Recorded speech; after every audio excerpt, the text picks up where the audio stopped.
अपने हर हर लफ्ज का मैं आईना खुद हो जाऊंगा। इसको छोटा कह के मैं कैसे बड़ा हो जाऊंगा। अपने हर हर लफ्ज का मैं आईना खुद हो जाऊंगा। इसको छोटा कह के मैं कैसे बड़ा हो जाऊंगा। तुम गिराने मैं लगे थे, तुमने सोचा ही नहीं। मैं गिरा तो मसाला बनकर खड़ा हो जाऊंगा। मुझको चलने दो अकेला, है अभी मेरा सफर। मुझको चलने दो अकेला, है मेरा अभी सफर। रास्ता रोका गया तो काफिला हो जाऊंगा। सारी दुनिया की नजर में है मेरा अहदे वफा। सारी दुनिया की नजर में है मेरा अहदे वफा। एक तेरे कहने से क्या मैं बेवफा हो जाऊंगा। ध्यान दो इधर, ध्यान दो बाबू। अब ये एक टॉपिक है हिंद चीन में राष्ट्रवाद का, जो अगला टॉपिक है। तो फ्रांसीसी दमन के बावजूद साम्यवादी दल बचा हुआ था। लोगों का स्वाभाविक झुकाव इस तरफ बढ़ रहा था। हो ची मिन्ह के नेतृत्व में देश भर के कार्यकर्ताओं ने वियतनाम स्वतंत्रता लीग की स्थापना किया।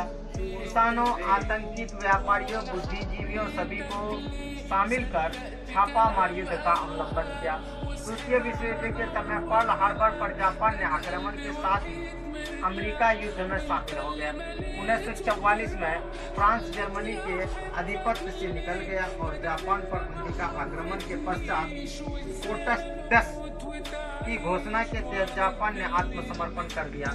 अमेरिका ने जापान पर 6 अगस्त 1945 को हिरोशिमा पर पहला बम लिटिल बॉय फेंका। दूसरा बम अमेरिका ने जापान पर 9 अगस्त 1945 ईस्वी को नागासाकी नामक शहर पर फेंका।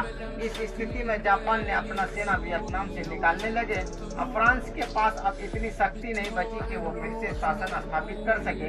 इसका लाभ उठाते हुए वियतनाम के राष्ट्रवादियों ने वियत मिन्ह के नेतृत्व में लोकतांत्रिक गणराज्य की स्थापना 2 दिसंबर 1945 ईस्वी को करते हुए वियतनाम की स्वतंत्रता की घोषणा कर दिया। इस सरकार का प्रधान हो ची मिन्ह को बनाया गया। इस सरकार जो बना उसका प्रधान हो ची मिन्ह को बनाया गया। हिंद चीन अनेक राज्यों में विभक्त था।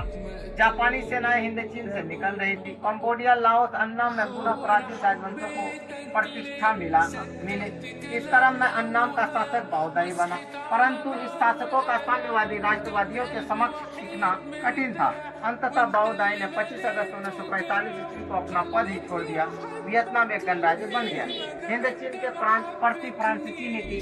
द्वितीय विश्व युद्ध के पश्चात ब्रिटेन, हॉलैंड, अमेरिका और फ्रांस दक्षिण पूर्व एशिया में अपने साम्राज्य की पुनर्स्थापना में लग गए। फ्रांस भी हिंद चीन में अपने डूबे साम्राज्य को बचाना चाहता था। अतः उसने एक नई औपनिवेशिक तंत्र की योजना बनाई, फ्रांस की औपनिवेशिक योजना। नंबर 1, फ्रांस के विशाल साम्राज्य को एक यूनियन में बदल दिया जाएगा।